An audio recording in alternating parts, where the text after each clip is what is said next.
welcome. I haven't been doing a stream in a long time. Nah, no shit happened. One of the things, Larva left. No more Captain Larva. He deleted all his content.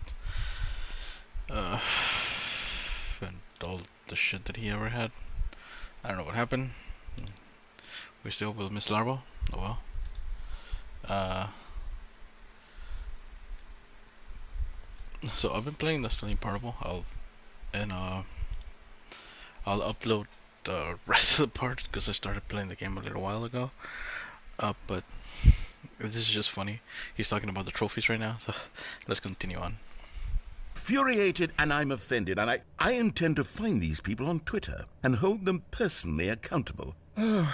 It's my fault, Stanley. I built up too much anticipation around the new content, I'm afraid. It could never have lived up to such expectations. If you're still with me, why don't we just reset the game, and we'll try to get back to what the Stanley Parable is really about. No frills, no gimmicks. Just you and me having a great time together like always. What do you say, friend?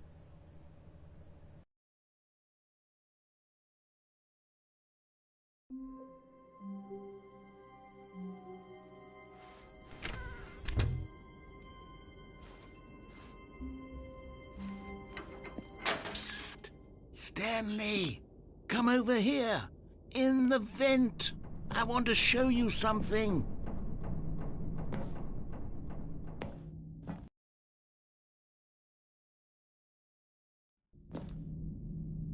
Okay, you remember how cheap and unsatisfying the new Ultra Deluxe content turned out to be? Well, it got me thinking about the past, and how much better the Stanley Parable used to be.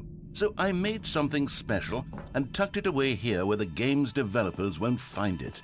Just our little secret. Take a look. I call it the Memory Zone. It's where I've been storing all my favorite memories so I can relive the peak experiences of my life whenever I want. Experiences like the launch of the Stanley Parable on PC. You see, Stanley, doesn't the Memory Zone remind you of how wonderful Stanley Parable was before it was sullied with a cheap PlayStation port? Remember back in October I just of noticed that I 2013, put Stanley when the game originally instead of launched? Stanley. I'll fix Back it then, later, I guess. video games had integrity. Back then, it all meant something. Oh, the waste.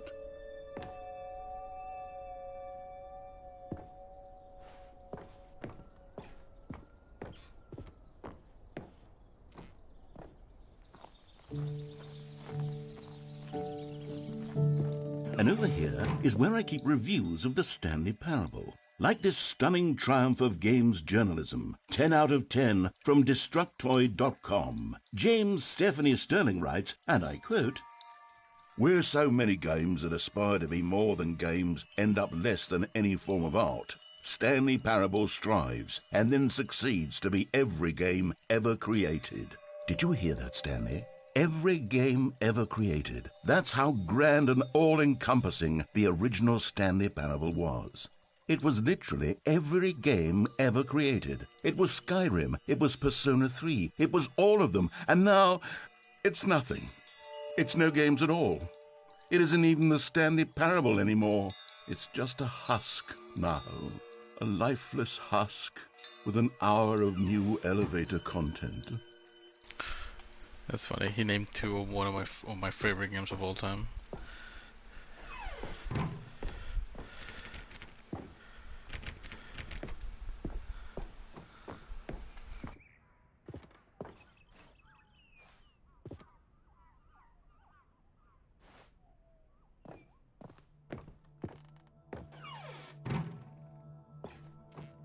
Here's another moving passage, this time from GameSpot.com. The Stanley Parable is both a richly stimulating commentary on the nature of choice in games and one that offers some of the most enjoyable, surprising, and rewarding choices I've ever been confronted with in a game. 9 out of 10. Don't you get it, Stanley? The game was perfect. It didn't need anything else. It didn't need new content. All they had to do was transport it in pristine condition along to the PlayStation. Boom, done. And they couldn't even do that. Couldn't resist the urge to go meddling with a beloved franchise.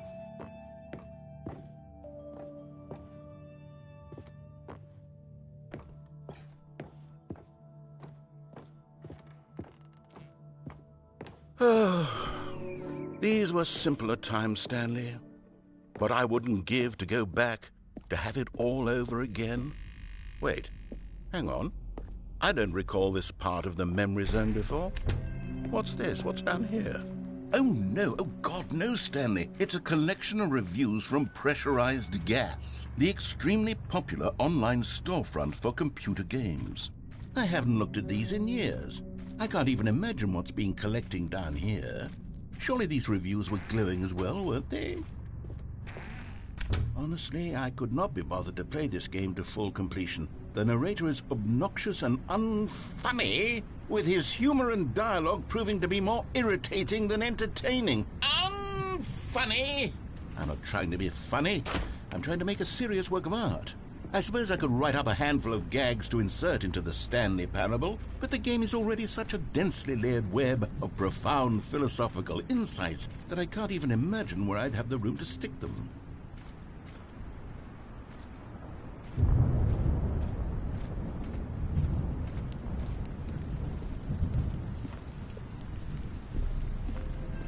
Okay, let's see what this one says. While the idea for the game is good, for someone who prefers non-linear games, this preachiness gets annoying fast. Preachy? Stanley? I'm not preachy, am I? You can tell me if I'm preachy. Honestly, you can. Oh, goodness. This is actually quite shocking for me. Well, to be honest, I had always thought of the game's dialogue as being rather terse to begin with. You can't know how much fluff I cut from the game to get it to feel as light and airy as it... Well, I always thought it did. But maybe it wasn't. Oh dear. What an awful memory to have to hold on to. These black marks on my otherwise unimpeachable track record. I feel like a failure. Like I let these people down. Perhaps the Stanley Parable isn't quite as sterling as I always remembered. What's this one got to say? You constantly have to stop doing anything so the narrator can catch up with his long-winded explanations of what's happening. I wish there was a skip button. A skip button? Well, yes. Yes, I think we can do that. If I'm truly too preachy, then maybe letting you skip ahead for just a moment, surely it couldn't hurt. Not if it means we can strike these negative reviews from the record. Only positive reviews of the Stanley Parable. That's my motto today, and it's always been my motto. I'd do anything for the customer, Stanley. Yes, a skip button we shall have. And here it is. Go ahead and give it a shot. I'll pop you forward in time so that the second my incessant droning starts to bore you, with just the push of a button, you'll have zipped right past it. It's what the players have been asking for, and I'm very proud to have delivered. No more listening to me rambling on and on and on. No. The Stanley Parable is a game for the people, and if the people want silence, then by goodness, that's what they're going to get. Well, don't sit around waiting for me to shut up. Go ahead and make me shut up. Here, we'll pretend that I've just begun an interminable monologue, and it goes something like this. The story, and the choices, or what have you, and therefore, by becoming it is, so on and so forth, until inevitably, we all until the end of time, at which time everything all at once, so, now you see, blah, blah, blah, blah, blah, blah, blah, blah, blah, blah, blah, blah, blah, blah, blah. We've eaten too much and it can't be just yet, no, until 245. Got the logic of elimination working backwards, the deduction therefore becomes impossible to manufacture. It went on for nearly 10,000 years, until just yesterday, here and there, forward and back, and never a moment before lunchtime. It can't be. It's the only thing there is. How many billions left until so much more than forever ago? Which is why I say... the story, and the choices, or what have you, and therefore, by becoming it is, so on and so forth, until inevitably, we all until the end of time, at which time everything all at once, so, now you see, blah, blah, blah, blah, blah, blah, blah, blah, blah, blah, blah, okay, so he starts over and over too again. much and it can't be just yet, no, until 245. Oh, you're back, you see. You were only frozen in time for a few minutes, but it was plenty of time for me to deliver a long, rambling monologue full of unnecessary verbal flourishes and lengthy ruminations on the nature of choice in video games. Of course, I happen to believe it was perhaps one of my more profound such ruminations. Not that, of course, you need a description of it. But if I had to describe it, I'd say it was perhaps less of a rumination and more of a treatise. Or maybe a manifesto. Look, I'll outline it for you very briefly and you can tell me what you think. Okay, so my theory is that any choice you've ever made is simply a series of choices made by the person who you are or were or will be at the time of having made said choice. That is to say, if by articulating a choice you've already made, you bring that choice into being, then by making no choice and saying nothing, are you not simply erecting in the sanctuary of time a monument to every person you've ever been, making every choice to which you've ever given your great gift of mortal and yet timeless thought? Or rather, do all of the choices you've ever made, in fact, make you more not this kind of person, and in fact do the very opposite? You see, it could in fact be both of these things at once, that you are both making choices and not making choices, and that they are both affecting you and not affecting you at the same time by virtue of the fact that you both are and are not making them. Okay, at first I was leaning towards manifesto, but now I'm going to circle around and slap the treatise label on this one. I think it has much more of a treatise vibe to it. But wouldn't you say that manifesto just has a much grander sort of tone? It has a mouthfeel that is rich with ambition and history. Ambitious history, if you will. Ah.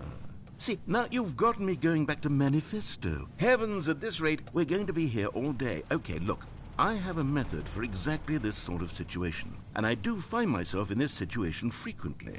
I'm going to say each word back and forth in repeated succession until I become sick of one or the other, in which case the word I am not sick of shall be the victor. It is an unimpeachable strategy, Stanley. It's rescued me from disaster in countless situations. All right, here we go. Treatise, manifesto. Treatise, manifesto. Treatise, manifesto.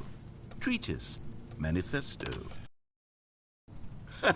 Well there, sport. You really did catch me rambling on a bit, didn't you? But that's the power of the button. The minute I start to go off on a thoughtless display of self-absorption, it's right at your fingertips to go poof, and it's all over. I can't wait to see what Cookie 9 will say about this, and whether they'll edit the rating of their pressurized gas review, or at least change some of the wording, perhaps. To be honest, I don't even know if one can change their review in the first place. I guess I should become better educated on how exactly pressurized gas works. Perhaps that would have been a smart thing to check on before I went on about this whole exercise of making the skip button. Although I have to imagine that after seeing this exciting new technology at work, surely whoever it is who runs pressurized gas will instantly run out and implement a new feature to make it possible to edit one's review merely because of this very situation. Yes, I think that's quite likely. Or perhaps they'll simply grant this particular user the ability to change their review so that the feature is not widely abused. Look, I would even be okay with pressurized gas altering this particular review so that it reads as something more beneficial. Something along the lines of, this game is the best game. Let me start over. How about this? From the ashes of depravity rises the phoenix of quality.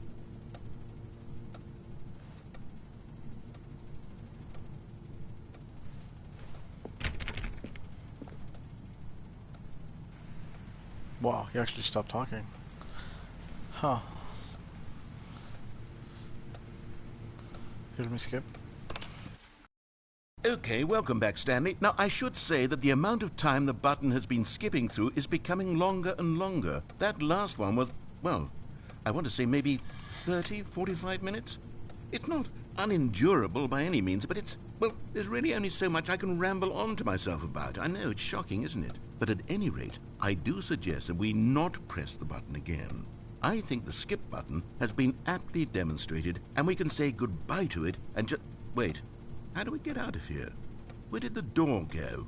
Wasn't there a door that led into this room?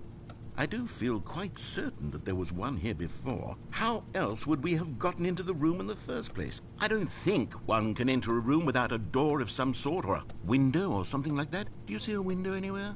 A porthole? A sufficiently large crack in the wall? I'll take any of these. All I want is for us to move on and to please step away from the skip button, to go anywhere other than the skip button. There was a door here before, wasn't there? I swear there was. Where did it go? Can you maybe just ram your way through a wall? Is there any possibility that you could, say, slam your body into the wall until enough damage is done for you to be able to leave? Please, I'll take any option at all. I'm asking you to work with me here. We need a door. We need a door of some kind. I can work with any kind of door as long as it can open and lead from one room to another. I'm going to step away for just a moment, and I'm going to try to find us a door. I don't know how exactly to remove a door and place it in a different wall, but I will find a way, I promise. You just need to not do anything. Don't press the skip button. Please, please, please do not press the skip button. Just wait here for me, and don't press the skip button. Got it? Yes, good. I'll be right back.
Oh, he stopped rambling. Okay. So sorry, I went back and got something. When did he stop rambling?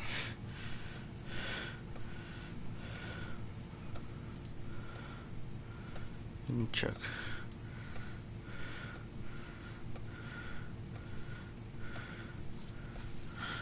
Oh, right.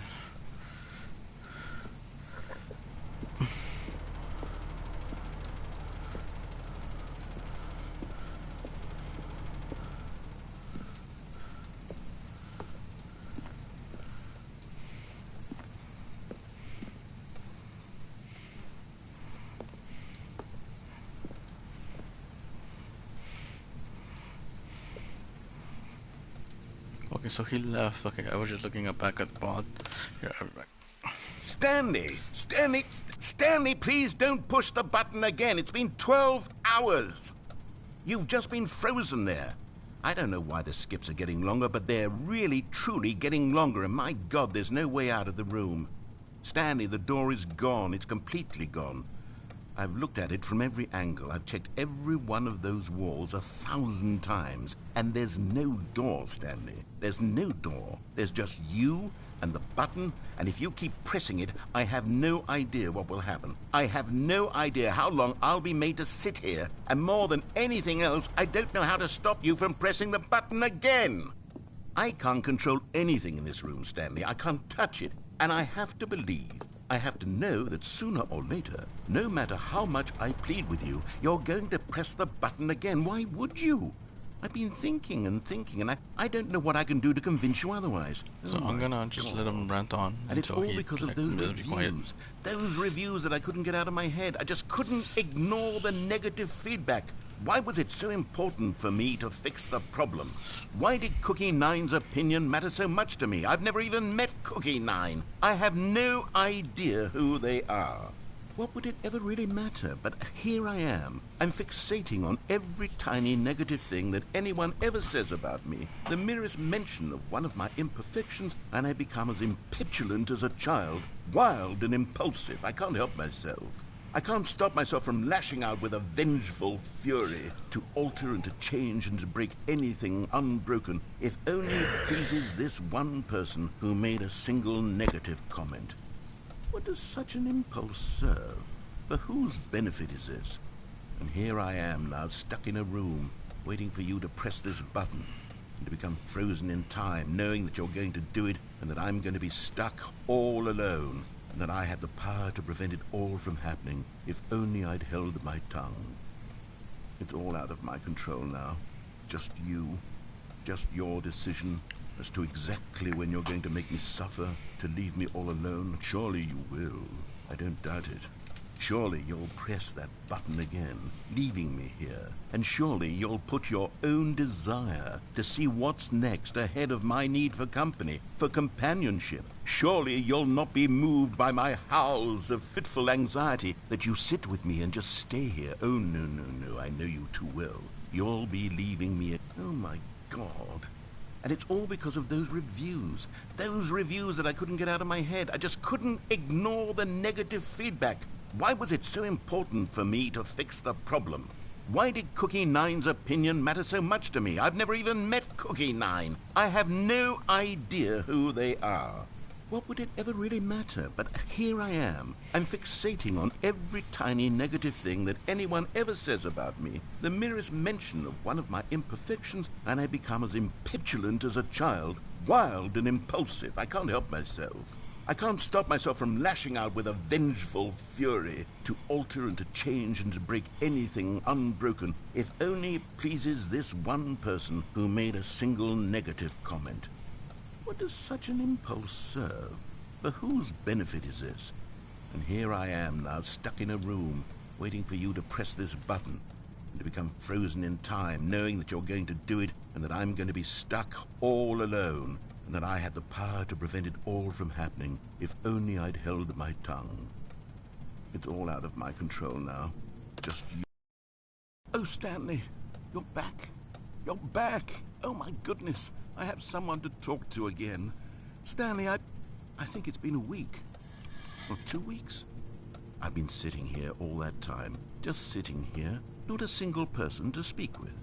And you'd think that that's just how it's always been, right? Me talking and you saying nothing. Would you think that it's exactly the same as always? Doesn't that feel like what we've already been doing? Me just talking? But it isn't, Stanley. It isn't the same at all. It isn't even close. Because I know you can't hear me once you push that button. That's what I'm realizing now, Stanley. I'm realizing that I needed to know that someone was listening. I needed there to be a vessel through which my words were moving. It was the vessel I needed, Stanley, not the outcomes, not the story. None of that matters anymore. I'll give it all up. I'll give up every branching path. I'll burn my story to the ground. One single thing I need, and God, I can see now that I need it more than anything, is to know that someone else is taking it in. These words that I'm saying, I need to know you can hear me. Because maybe, Stanley, maybe, if you can hear me, then maybe it means I'm real. Maybe I'm not just a fiction. Was I scared of that all along? Perhaps, yes. Perhaps I've been scared this whole time, that if I stop speaking, I'll slip backwards into the silence and be consumed by it. I can't be taken by it, Stanley. I can't lose myself in the stretch of emptiness between you and me. When you press that button, you're still right there, but I know you're so tremendously far away. And in those moments, the emptiness folds itself outward in between the two of us, and I am suspended in its unyielding quietness. I can feel the edges of my reality curdling inward and decaying. I can tell that I am becoming less and less real. Yet to speak to you now, I am alive. I am truly and completely here. I am a being. I am someone. I am something. I am being listened to. I am being recognized. The emptiness between us has collapsed, and I feel right now like I am not a work of fiction. I feel as though I occupy space in this world again, and I have cast a shadow onto the wall. You see what I'm saying, don't you? You can see what this means to me. I'm so clear about it now, Stanley. I feel as certain about this as I've ever felt about anything at all. I feel renewed. I feel restored, and already I can sense the looming silence as you will press the button for the next time. What a terrible dread it strokes in my heart to think of it, to think of returning to such coldness. Come, let us sit in silence together here for just a moment. Let us anticipate it. Let us welcome it. Let us not run from it.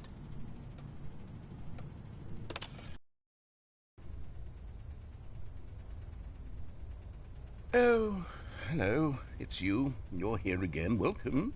I have had time to think about you and about us and about everything we've been through. I've had so much time. I stopped keeping track after a year. Have you ever sat down in one place and not moved for one entire year? Let me describe it for you. To begin with, there is only regret. There is only the turning wheel of missed opportunities. I felt nothing at all but regret for the longest time, Stanley. Days, months. I lost it all in a blur of the deepest longing to undo the past. And when that feeling had begun to subside, what took its place is what I can only describe as the collapse of every moment I have ever experienced my entire life. All of them collapsed down into a single instant. In that instant, I could see myself clearly, calmly, with a collected heart. It was an impossibly rich wellspring of both delight and disgust simultaneously. I was consumed by it. I could do nothing but wallow in it for what felt like an eternity, for what I now know was far less. You see, it was a revelation for me. It was unlike anything I had ever known. It was a space without consequence, without action or outcome. It was divorced entirely from the question of free will that you and I have squabbled over for so long. There could be no one ending, no singular outcome of events, not if all events existed in the same moment. And I felt freed. I felt unburdened by the need to manifest a particular outcome into being. I saw that I could allow myself to exist along all timelines, and that each of them was simply a strand in the web of my being. It was incredible. The spaciousness, the equanimity of the moment, both singular and infinite. For the longest time, this was my experience. And then this moment passed. and the most unyielding fear I have ever known crept into my mind. And it is this sensation that I have been experiencing now for longer than I could have ever expected was possible. I have been waiting for you. Not that you might save me or do something to fix it, but merely to state for you the plain fact of this manner of existence. I wish you to feel afraid, as I do, that perhaps one day this state of mind will consume you as well. Perhaps you will somehow, in some way, have to live as I do now, and I wish for you to know how excruciating it is, and for you to be in true terror of its eventual arrival. If I can only do this, only this one thing, perhaps it will bring me the smallest moment of peace in the darkness.